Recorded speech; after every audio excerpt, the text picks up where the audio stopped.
Welcome back to Quiet Thinker. This channel exists for moments like this, quiet moments, reflective moments, the kind that happen when the noise fades and you're left alone with your own mind.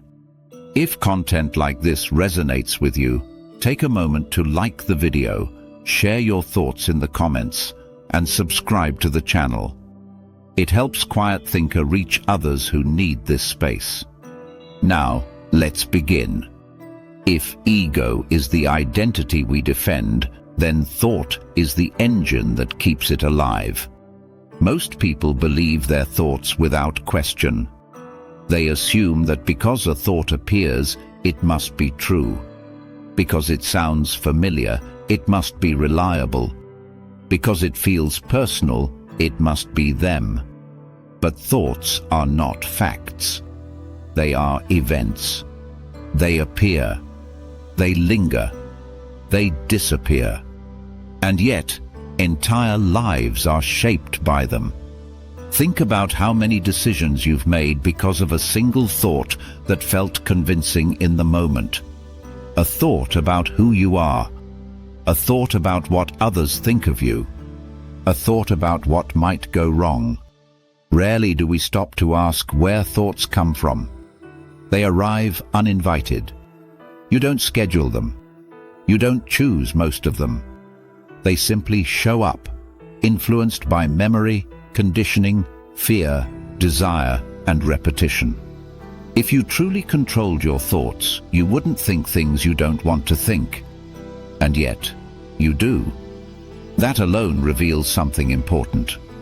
If thoughts appear without permission, how can they be you? The mind is a meaning-making machine. Its job is to interpret, predict, and protect. It labels experiences. It creates narratives. It fills in gaps. But the mind doesn't care whether a thought is true, only whether it seems useful for survival. That's why the mind often assumes the worst. Why it replays mistakes. Why it anticipates rejection. Not because it wants you to suffer, but because it's trying to prevent pain. Unfortunately, it doesn't know the difference between real danger and imagined threat.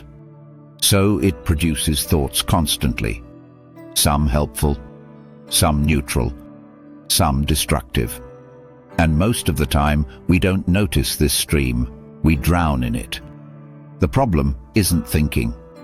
The problem is identification.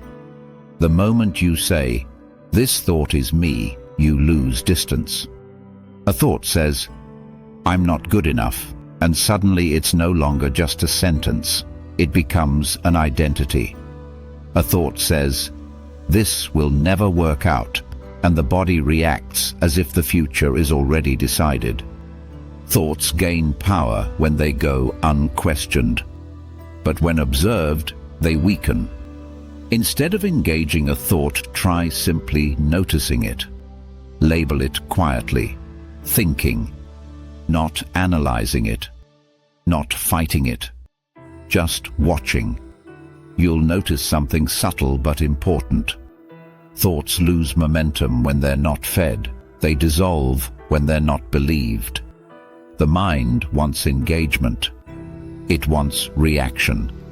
Silence feels like neglect to the thinking mind. This is why stillness feels uncomfortable at first. It's not that nothing is happening, it's that you're no longer participating in the noise. And when you step back, patterns begin to appear. The same worries, the same doubts, the same stories. Different day, same script. If thoughts were truly original, they wouldn't be so predictable. This realization can be freeing. You stop treating every thought as urgent. You stop assuming every mental image deserves attention. Peace doesn't come from better thoughts. It comes from less identification with them. You don't need to stop thinking. You need to stop believing everything you think. Most people don't realize how much of their life is lived inside thought rather than reality. They wake up already thinking. They move through the day, narrating, judging, anticipating. And by the time the day ends, they feel exhausted, not because of what happened, but because of what their mind replayed. Thought creates a second world on top of the real one, a world made of assumptions, interpretations, and imagined outcomes. Over time, that inner world starts to feel more real than what's actually happening. You might be sitting safely in a quiet room, yet your body feels tense. Your heart races. Your breathing becomes shallow. Nothing is wrong in the present moment, but thought has convinced the body otherwise. This is the hidden power of thought. It doesn't just describe reality, it simulates it. The body reacts to thought the same way it reacts to real events. That's why imagined conversations cause real anger, why remembered moments cause real pain, why future scenarios trigger fear long before they happen.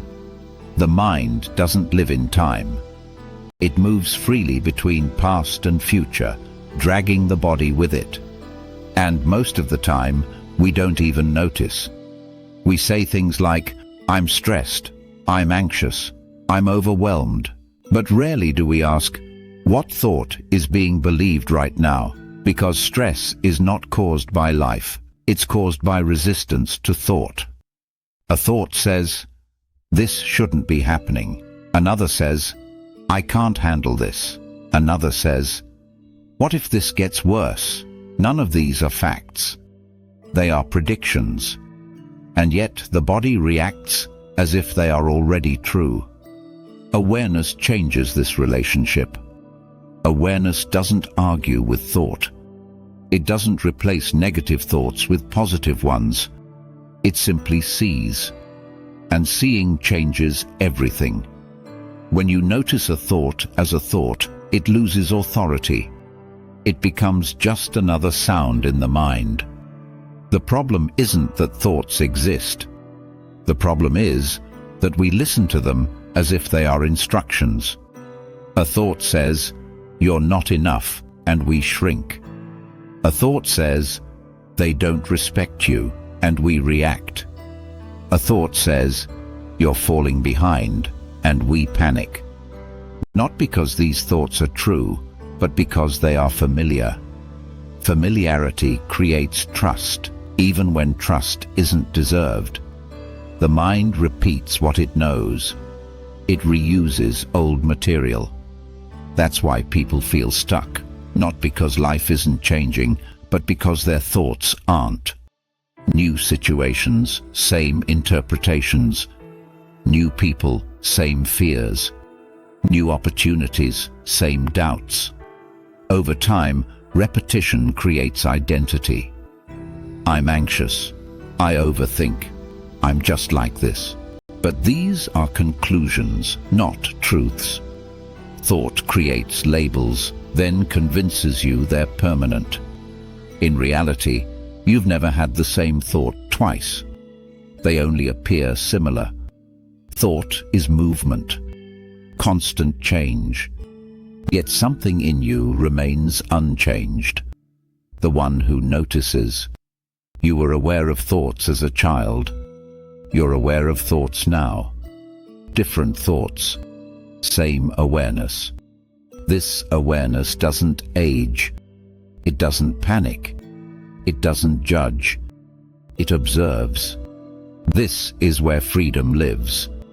Not in stopping thought, but in resting as the observer. When awareness moves to the foreground, thought moves to the background. Life becomes quieter, not externally, but internally. You still plan. You still reflect. But thought no longer hijacks the moment. You begin to notice gaps, small spaces between thoughts.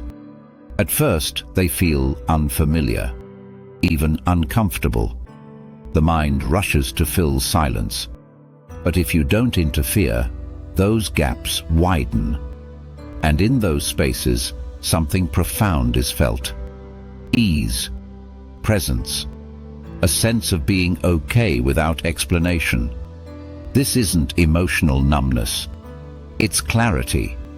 You still feel emotions, but they pass through instead of sticking. Sadness arises, then fades. Joy arises, then fades. Nothing needs to be held. Thought wants permanence. Life doesn't offer it. When you align with life instead of thought, resistance softens. You stop asking life to match expectations. You start meeting it as it is. And surprisingly, life becomes more vivid. Colors feel sharper. Sounds feel richer. Moments feel fuller. Because attention is no longer divided between now and what if. Presence feels alive. Thought pulls you away from the moment. Awareness brings you back. Again and again. There will still be days when thought dominates. That's normal. The goal isn't perfection. It's recognition. Each time you notice a thought instead of following it, you weaken identification. Each moment of awareness is a quiet victory. Over time, the mind settles. Not because it's controlled, but because it's understood. If there's one thing to take from this reflection, it's this. You don't need to change your thoughts to change your life. You need to change your relationship with them. Thoughts are weather. You are the sky. And the sky is never damaged by the storm. If this video helped slow your mind, even slightly, carry that stillness with you. And if you want more reflections like this, slow, grounded and honest, subscribe to Quiet Thinker. This channel is a reminder that clarity doesn't come from more noise, but from learning how to listen. Until next time, stay present and keep thinking quietly.